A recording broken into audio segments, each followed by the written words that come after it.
Alright, so the goal for this video is for me not to forget to edit the video properly so that the background and the pictures actually go to the entire length of me talking.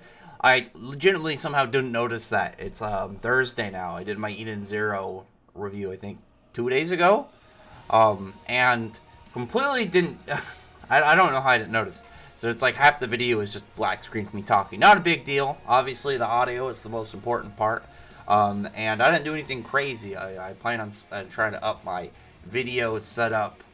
In this whole thing is kind of just like a placeholder right now. The whole red space between time background and my old avatar is just that. Again, just a placeholder until I figure out what exactly how I want to format things and figure out more about editing and stuff. But for now, we have this Four Nights of the Apocalypse chapter review, and luckily, I had a little minute of something I wanted to talk about just because I thought it was funny, and I wanted to mention that because I went and looked through at least some of the comments on my Eden Zero review, and I didn't see anything about hey, why is half the video black screen and you talking? Well, for those who pop in here from that video, I don't know if it'll be just from that video, but I mean, if you watch that one, you're up here, just know I didn't do it on purpose. I somehow didn't even notice. Either way, very odd chapter, Four Nights of the Apocalypse. I think it's safe to assume that Percival's not dead. We're only 19 chapters into the series. He's the main character. So I would assume that he's going to be getting back up. How exactly? I don't know. I'm guessing that might have something to do with, main character role. Maybe, we know he has the death kind of title going as his knight position. So maybe it'll kind of come into play within the next chapter or two. But in this, we have Ironside, who is going to now start to fight a little bit more seriously. And one thing I actually really like about Ironside is that he, if he didn't have that helmet on, I'm sure he would look a lot more menacing. But Nakaba gave him a helmet that just really, by itself, doesn't look frightening. It just looks very strange. It's an interesting design, but it really is not intimidating at all in appearance. He's got a very weird helmet. I don't really know, what I would say it looks like. It kind of just looks like some weird vase or something.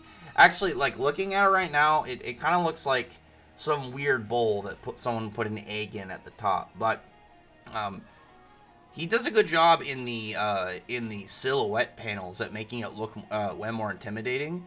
The cover page for this chapter, and then there's a point where Anne is trying to go after him to try and help Percival, Annie, whatever you want to go by. Actually, I like Annie. I'm gonna stick with Annie, but she goes to try and intervene when he's giving Percival the work, and you have kind of you have one of those overwhelmingly dangerous levels of presence pressure, and just think of Bleach or spiritual pressure kind of thing, or it's something where it's somebody flexes on just their general aura on somebody way weaker than them, and it just kind of breaks them immediately.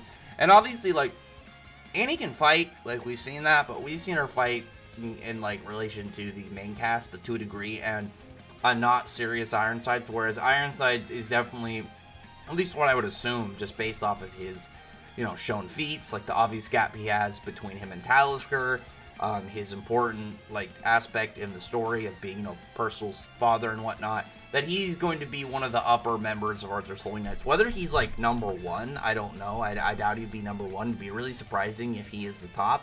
But I figure he'll be top 5 or something.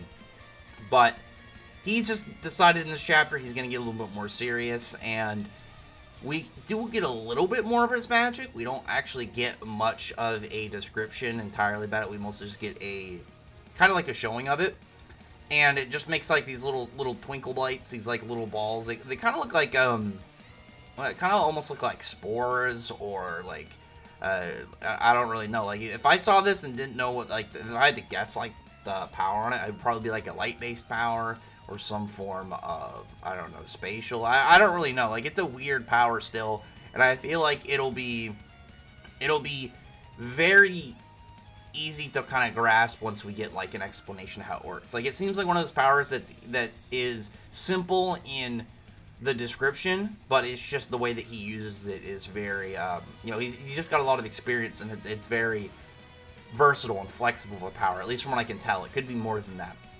I had, like, the guess when I was thinking about the chapter, because his power always makes, like, these kind of crosses, like these little four-pointed stars, whatever they are, but the nature of his power is obviously what we're still kind of trying to figure out when thinking about, like, okay, what exactly is his attack? Like, what is he doing? I was actually wondering, like, what if he also has a hero type, kind of like Percival, where he just has the ability to form his magic in various ways? Like he just has the same setup where his magic is just whatever he kind of crafts it to be, and this is just his general way of, like, kind of fighting by itself. Like, maybe he's got way more than this, and it's gonna just be whatever he decides to form it as. Because it would make sense, given that he is Percival's dad. But, and that's just speculation. It could just be, an attack power. Like, maybe he just has, like, a really cool attack ability. I think it'd be kind of cool if he also had a hero-type magic, because it would give us more vision to kind of, like, see it from different perspectives, where it's like we've seen it from Percival's, but that's relatively it for this apparent, like, super rare, really good magic type that seems to have, like, multiple areas of usage. And if he's gonna be a regular adversary for Percival, like, kind of like an overarching bad guy, then I think it'd be good to give him something like this, where he would have this super flexible power, kind of like obviously what Percival has, but he's just doing his thing. He's, like, does this one attack, what do you call it, like, Belfast Margot, and then he just completely, like, does, like, this big attack on all of them. I am, like, thinking about it, and I was like, is the one thing that I wasn't too sure on when I saw the name is I was like, is that the name of Anne's dad, or like Annie's dad, or is this the name of the attack? I'm just gonna assume it's the name of the attack, because I don't want to go back and look for this fodder dude's name. I don't care about him. He's I mean, his only value is being a main cast member's dad. Again, assuming she's going to be a main cast member. I feel like it's obvious, but just to cover my ground in case of the possibility that she doesn't end up being a main cast member. But he does his attack, does all these, like, big slashes all around them, and just kind of beats them right there. Like, they're pretty much done at this point. And even though we see, like, we see Annie get back up, and because, I mean, Percival's healing them, and Annie gets shielded by her dad, but that's, like, a clear sign, like, this isn't going to be a fight between them. The only way that it can be a fight is Percival has, like, another main character kind of power thing happen, but I don't know if that's going to occur at this point. Percival is, like, pretty bad, like, in pretty rough shape in this chapter. We do see Donnie, like, he's running around, running away from these chaos creatures. There's, like, a lady in trouble, and he's like, oh man, someone should probably do something. But he can't fight. There's a whole point where he mentions, like, his uncle, and my big question for his backstory, like, I can wait on the totality of whatever his story is. My only question is that person he's referring to, like his uncle, is it a character we already know, or is it a completely new character? That's all I would really like to know. Like, if we gotta wait, like, a half the story before we find out whatever that reveal is, I'd be perfectly fine with it if we at least got to know who that character is, who's his uncle. Everything beyond that, I'm fine with waiting. But I would imagine he's just going to have, like, maybe a good turnaround moment. Maybe he'll do something. Maybe he'll save everybody. I don't know. It could be the rule. Maybe it'll be Sin. There was also, like, my idea, I didn't even say it yet, but I mean, like, the general idea is, could Meliodas or somebody show up? Because we do get a confirmation in this chapter that Ironside is, like, targeting Leonis, and he seems to have some form of existing grievance with Leonis. So I would imagine that this would be, like, a really good time, say, like, Meliodas shows up to deal with Ironside. Because he's a character, obviously, if he showed up, Ironside wouldn't be able to do anything. I really doubt Ironside, even though we see he's strong, would be any form of shred, like a fight. Like, I don't even think he's gonna get, like, a medium level fight against people like Meliodas, King, Bond, any of those kind of dudes. I don't really see him standing a chance. The only people I would say is, like, that are gonna really have much of a fight against them are people like Merlin and Arthur. I feel like if Meliodas showed up, Ironside's options are to retreat or risk getting thrashed, is completely demolished. But he's like completely like giving it to Percival and Shepard. He's like smashing him, like kicking him, stepping on him, stabbing his hands, breaking his fingers in his hand. And Anne is completely terrified of him. She even drops her rapier at one point when he's like, you know, if you try, I'm gonna break that more than that blade of yours if you try. And again, like he's just completely wailing on Percival, just completely stomping him out. There was a point in the chapter when he mentions Percival's grandpa, and he says that he took something important from him. My guess, at least, unless Meliodas or somebody show up and like Percival is healed or something, I'm wondering if maybe like the whole dead aspect, the fact that Percival is, you know, actually at least seemingly dead right now, and the series doesn't really have an undead character anymore. Because I was thinking about like the idea of like, what if he is technically not alive? Like, what if he's some form of being that kind of like is like in between life or death? Maybe when he says like you took something important, like, Varghese took something important from me, it was his son. But maybe Percival stays this way because he died at one point and he came back to life and he's kind of stuck at like with this body or something. Like he's some form like in a permanently set undead, or you know some form of mystery there, because getting rid of the fountain power for Bond was always a really weird thing to me for Seven Deadly Sins, and I feel like it was something that he was kind of prepping up. Like a comparison thing, Natsu in Fairy Tail, he had a scar on his face in the Alvarez arc, and what's weird is Mishima has always kept scars on his characters, and like Natsu has his like scars that have existed since as he progressed through the series, like the scar on his side from when he first encountered Future Rogue. But for some reason, he got rid of that one scar on his face. I really like that scar, but I thought it looked badass. But he got rid of it. He healed that one specifically for some reason. And I always thought that it was probably because with Shiki and Eden Zero, he has this bandage on his face. And if you ever take the bandage off, you see at one point he's got 2 scars underneath it. And I feel like he wanted to give that to Shiki, so he took that away from Natsu to give it to this other character, so he can have this kind of, you know, defining trait on him.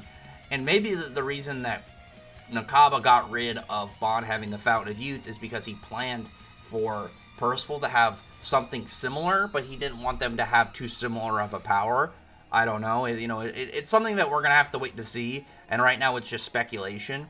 But it goes with the whole, you know, Night of Death thing that is obviously tied to Percival and his, you know, being one of the members of the Knights of the Apocalypse. And there's no way that he's dead.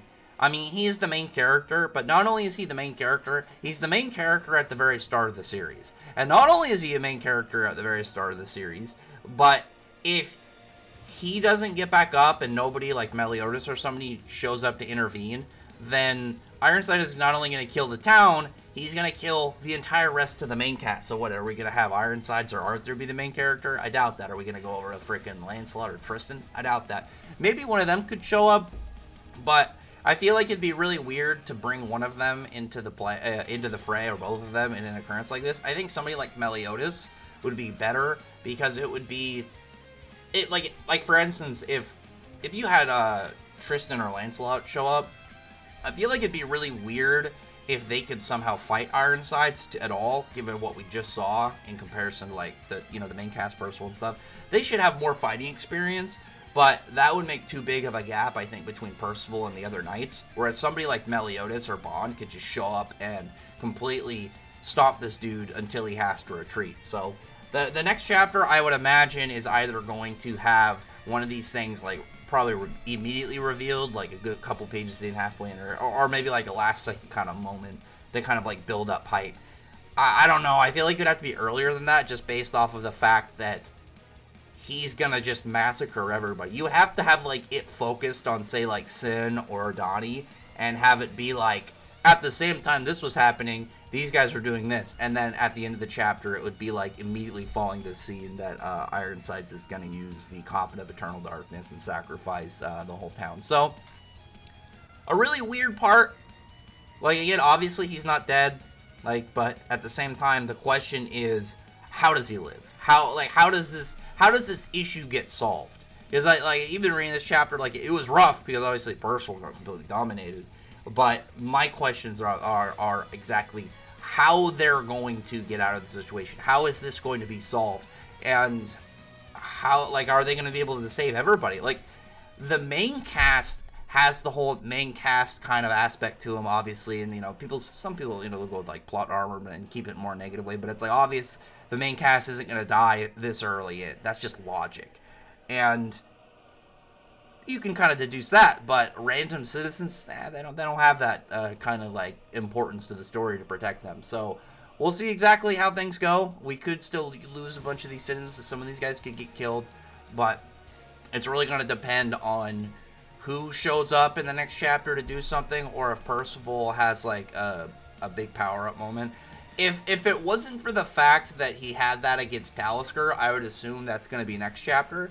But I don't know how exactly I would feel about him having that immediately falling. Because, like, again, the last real fight we had, he got, like, a main character kind of, like, power awakening kind of thing.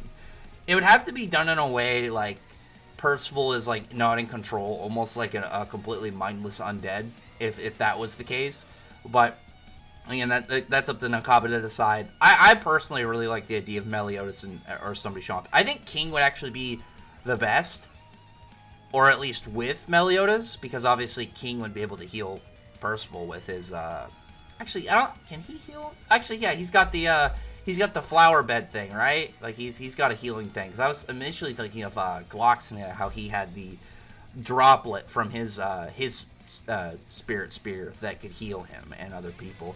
But I'm pretty sure, like 99% sure, that King also has a healing ability. So if he shows up, then he can get there. And I think actually King would probably be the best, because one thing that is just a last second thing that was shown at the near the end of Seven Deadly Sins is that King could fight with range. Like, there was a part where he was going, like, everybody was going to go fight the original Sin demon, and, like, he was fighting a wall flying over them from, like, dozens of miles away. He just kind of, like, launched his spear there and was, like, remote controlling it from that distance. So he could easily do that right now.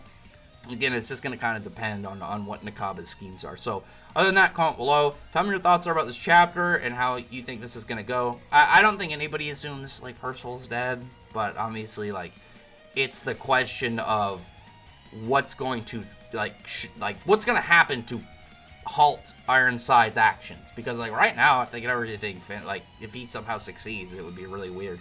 But anyway, other than that, comment below, thumbs up the video for a like button, subscribe button, check out my other videos. For that, I appreciate everybody's already subscribed, and thank you all for listening. Bye.